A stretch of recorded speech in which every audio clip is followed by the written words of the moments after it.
이번 시간에는 그 유명한 임진왜란에 대해서 알아보도록 하겠습니다. 임진왜란은 임진년의 왜, 일본이 일으킨 전쟁을 말합니다. 임진왜란. 자, 임진왜란이 일어나기 전 조선의 상황을 한번 살펴볼까요? 임진왜란이 일어나기 전에 조선은 나라를 세운 후 200년 동안 평화를 누리고 있었어요. 평화를 누려서 좋긴 하지만 대신에 그만큼 전쟁에 대한 대비가 부족했죠. 군사들은 훈련을 제대로 하지 않고 여러 가지 무기도 정비되지 않는 군사력이 아주 약한 상태였어요. 거기다가 정치를 하는 사람들이 서로 이렇게 편을 나눠서 서로 작은 일을 가지고 다투는 정치 혼란이 계속되고 있었어요. 그런데 일본은 100년이 넘는 기간 동안 계속 전쟁을 하면서 군사훈련이 잘 되어 있었고, 또 일본이 조선으로 전쟁을 일으킨다는 소문이 솔솔 나오고 있었어요. 그래서 조선에서는 일본으로 사신을 파견해서 상황을 살펴보게 했어요. 그런데 일본에 다녀온 사신이 서로 의견이 대립하였어요. 한쪽은 반드시 전쟁이 있을 것 같다 하였고, 한쪽은 그런 상황은 없습니다 라는 두 가지 다른 의견을 냈어요. 그런데 슬프게도 불행하게도 그때 선조 임금은 전쟁이 일어나지 않을 것 같소 하고 일어나지 않을 것 같다는 의견을 선택해 버린 거죠. 그래서 그 이후에도 여전히 군사력 대비를 하지 않았어요. 이런 상황에서 머피의 법칙 알죠? 염려되는 일은 반드시 일어난다. 그래요. 일본에서 그 오랜 기간의 전쟁을 하면서 혼란된 상황을 일본을 통일한 도요토미 히데요시가 조선과 중국이죠. 조선과 명을 정복하라는 명령을 내렸어요. 그러면서 1592년 4월 14일 부산으로 쳐들어왔어요. 그게 바로 임진왜란입니다. 그리고 일본은 준비가 안 되어 있던 우리나라 군대를 순식간에 함락시키고 한양으로 빠르게 향해 갔습니다. 아주 위기의 순간이었죠. 조선군은 준비가 안 됐었기 때문에 일본군에게 계속 졌어요. 그리고 당시 임금이었던 선조는 한양을 버리고 저기 북한 중국과 경계선에 있는 의주 지방까지 피란을 갔어요. 피란이 뭔지 아시나요? 피란은 전쟁을 피해 가는 길이에요. 그래서 전쟁을 피해 안전한 곳으로 옮겨가는 거예요. 그런데 이 피란을 임금님이 가버린 거예요. 그러면서 육지에서는 조선군은 계속 패배를 거듭했어요. 하지만 바다에는 누가 있었죠? 그렇죠. 그 유명한 이순신이 있었습니다.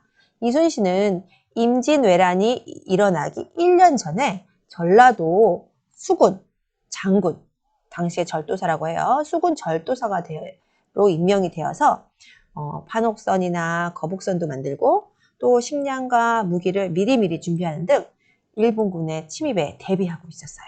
그리고 임진왜란이 딱 터지자 이순신이 이끄는 조선 수군은 이쯤에 있어요. 여수에서 출발해서 거제, 옥포만에서 일본 수군과 첫 승리를 거둔 후 계속 모든 해전에서 승리를 거두었습니다.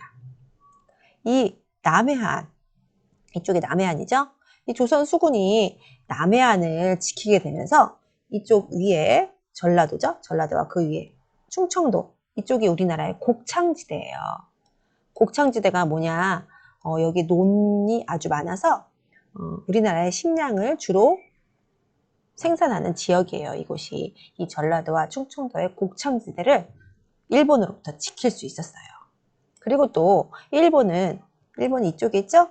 이 바다를 건너서 전쟁에 필요한 물자를 보급하려고 하였는데 이 전략이 실패로 되면서 일본군이 북쪽으로 쉽게 나아갈 수 없는 상황이 되게 만들었습니다. 한편 육지에서는 어떻게 되었을까요? 육지에서는 처음에는 계속 일본군에게 지고 있었어요. 그러자 전국 각지에서 의병들이 들고 일어났어요. 의병은 나라에 소속된 정식 군대가 아니라 일반 백성들이 일으킨 병사예요. 그래서 이 의병에 가담한 신분은 양반에서부터 천민에 이르기까지 다양한 신분들이 모두 의병으로 활약했습니다.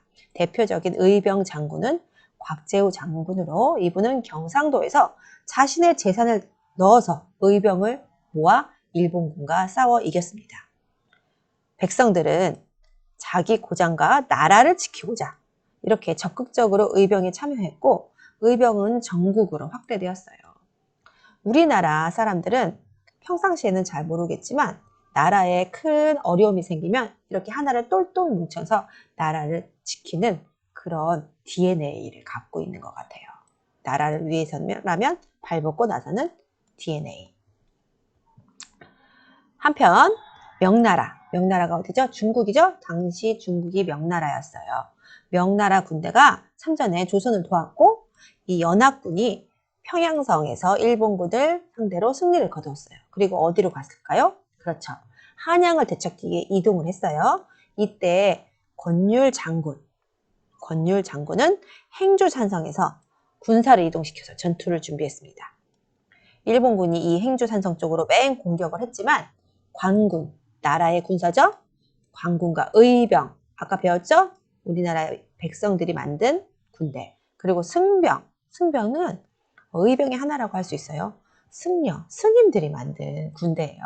이 모든 병사들이 힘을 합해 일본군을 물리치고 승리를 거두었어요. 이게 바로 행주 대첩입니다. 대첩이면 어떨 때 대첩이라는 말을 쓴다고 했죠? 그렇죠. 아주 커다란 승리를 거둔 걸 대첩이라고 합니다. 행주산성에서 이루어진 큰 승리, 행주대첩이에요. 이게 그 당시 전쟁 상황을 그린 그림인데요. 자, 여기 보세요. 1번. 자, 이 사람은 어떤 병사 같아요? 맞아요. 스님으로 이루어진 병사, 승병이고요.